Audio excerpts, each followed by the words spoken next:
everyone, welcome back to my channel. Thank you for being here. I am excited to do this video today. I have been, thinking of video ideas, and I'm really into the kind of theme, the blank books I actually like. I've done a historical fiction books that I actually like, and then fantasy books that I actually like. So today is classics that I actually like, and I have like a pretty random list. I'm going to be showing pictures for basically all of them just because I am in the process of packing books, and I mean, you can see books behind me, but it's fine. Also, I have kind of a different story with each of these classic books because most of the classics that I've read are because of school. I don't tend to gravitate towards classics at all, ever, and in my normal life, unless it's a Christian nonfiction classic, which is not going to be included on this list. This is all fiction books, and so I'm going to be sharing the ones that I actually like. So number one is All Quiet on the Western Front. I probably won't remember authors as well, so I'm just going to say the title and you can see the picture. So yeah, this book I actually read in high school and in university, which was like such a pleasant surprise because I read it in grade 11 for English 11. Then I took a class, I think in my second year of university, where we also studied this book. So I have a really fondness for this book because it does follow a French soldier on the Western Front during World War I. And it was the first exposure that I'd ever had to as close as you can get to a soldier's experience during the war, and it just like really clicked for me. I ended up loving this book. This actually was on my historical fiction list as well, but to me this is a classic. I don't hear it talked about much, but anyway, I could go on and on about this book. I got a lot out of it when I read it, so yeah, I like that book. Next, kind of random, these are all going to be kind of random, the Chrysalids. I read this in grade 10, I think. I read some like pretty great books in high school and then some really not good ones, so it's kind of a mixed bag, but this is one that I actually liked. I think it might have been grade 9 actually that we read it. Anyway, my legs are itchy because I had two days in a row that I was at things that had mosquitoes, and they got me. The Chrysalids. This is really interesting. You follow a society where any imperfections or deformities on babies are seen as like so bad that you have to kill the baby. I think you kill it. Yeah. It's like pretty intense. And you follow this family where the guy's mom is pregnant and she has her daughter, but she has like a birthmark or something. Like it's literally just a birthmark. And they know that they're gonna have to like report it and the baby's gonna get taken away. So they hide her. They like pretend that she doesn't have the birthmark. They hide it, whatever, because it's not on her face, I guess. At one point it gets discovered, and so the brother and the sister go on the run. And I think that's the story. It's kind of vague, but I remember really liking it, and I actually read it twice. I still don't remember that well, but I remember liking it. So there you go. Okay, moving on. The Secret Garden. I actually had never read this until university. I took a children's literature class, and I love this book. It's really cool. I don't know, cool story. You follow this little girl who, they're like staying in like this mansion, and there's this boy who thinks he has like, that he's like paralyzed and has like a lump on his back, and so he can't move, so he's like in bed for his whole life, and the girl is like, you're not sick, you can move your legs, and he's like, no, I can't.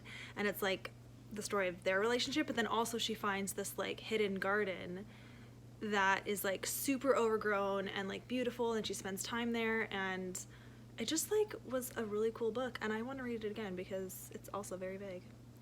But there you go. Okay, this one's fun too. Much Ado About Nothing by Shakespeare.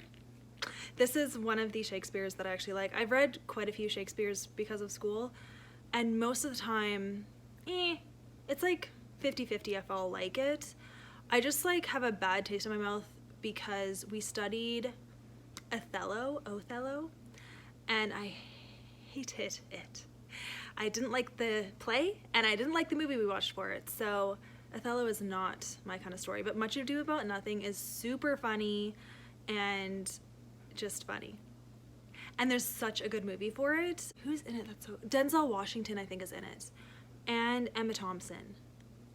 Highly recommend. Pretty sure. Yeah, I guess it's one of his funny ones. What are they called? Comedies? Does this make any sense? I'm not really a classics talker, so you know. The next one is The Wizard of Oz. Of course, I grew up on the movie, and then I read the book as like a preteen, and I really enjoyed it. It was fun. It was just fun, and I liked it. Next is Pride and Prejudice, of course. I did also watch the movie before reading this, but this was really good too. I quite enjoyed it, you know. Holes I would consider a classic, and I really also like it because it's like, it's funny. It's a little frustrating because of like how these kids are treated by adults, but then the whole like history and secret connection and whatever, I loved it. I found it like really interesting, and I like Stanley's family. They're funny. Okay, this one I read during my practicum. It's called In the Heat of the Night by John Ball, I think. This one has a really good movie for it. So this one, there's a murder, and there's also a new detective, I guess, or police officer in town. It's set in like the 50s or 60s, so racism was like pretty intense between white people and black people in America, and the new police officer is a black person, and he has to like work on this murder case, but the chief like doesn't take him seriously and kind of sweeps things under the rug, and so he goes on like a real investigation, and you like get to know the people in this town, and it was like really interesting, and seeing how this town reacted to race basically, and like the crime and stuff. I thought it was really good. And then I would consider the Narnia series a classic as well, and I love those books. I grew up kind of reading them. I wasn't a strong reader when I was young, so they felt like way too hard for me at the age that I was reading them. I think I was definitely younger than 10 when I was trying to read them, so I just found them like so boring and I didn't understand anything.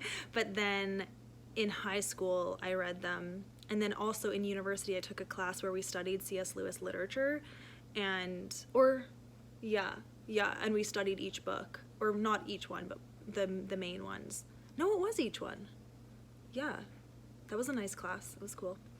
And then lastly is Persuasion, also by Jane Austen. I like it, not as much as Pride and Prejudice, but the movie for it is really good. The next Jane Austen that I would really want to read is called Sense and Sensibility, because I watched the movie for it too, and I really liked the story of it, so I think I'll like the book. So I would love to hear what classics you actually like, and like, be honest, okay? And the reason I don't like classics often is that the writing is like old and hard to understand and not like easy to read. It requires more concentration than I want to give it, so there's that.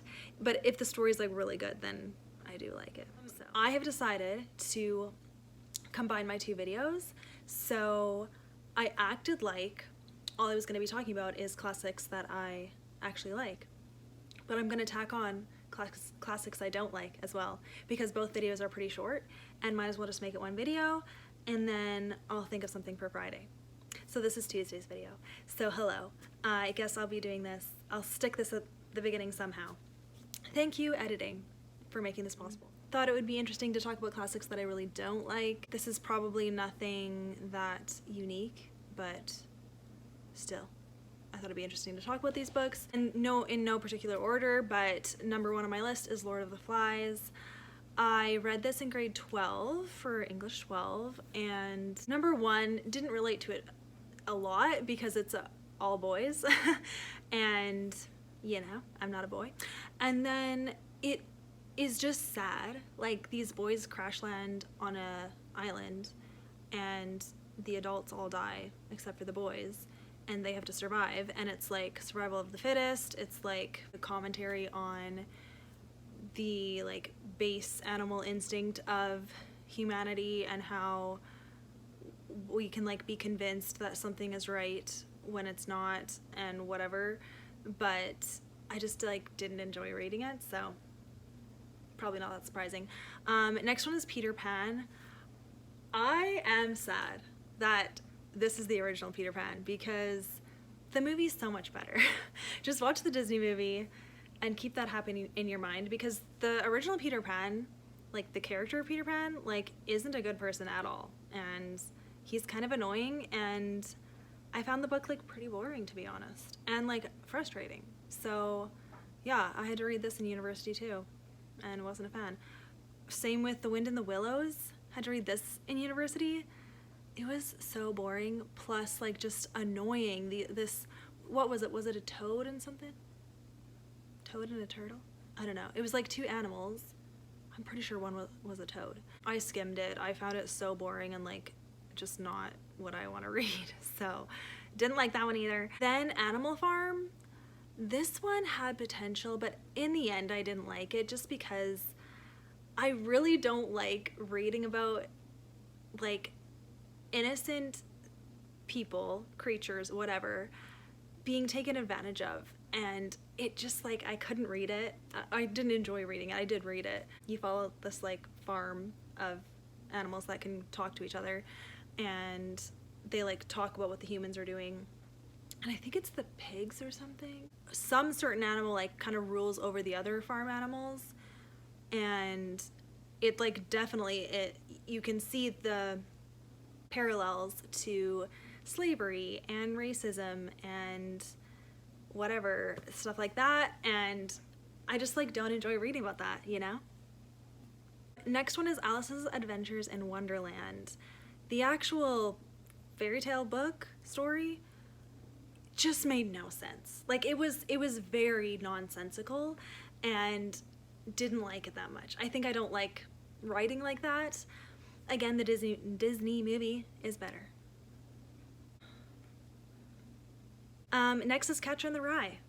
I DNF'd this one because seriously, the main character was, I couldn't handle him. He was like so rude and self-absorbed, and I couldn't read it. And then lastly is To Kill a Mockingbird, which I don't like hate this book. It was fine. Like I actually understood the writing, which was nice, but ultimately it was like okay, like it had a good message, but again, wouldn't like choose to read this book over something else. I think just like the way it's written, classic literature isn't my thing. So yeah, that's it. This was super quick. I hope you guys enjoyed. I really enjoy like talking about books I like and dislike in different genres, so I'm gonna continue. I just have to think of the next genre that I could talk about, so we shall see. But yeah, have a great day, you guys. I'll see you Friday. Bye.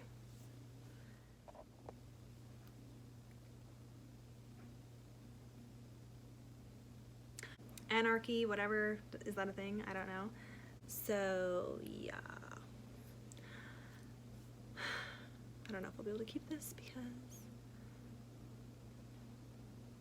I don't know.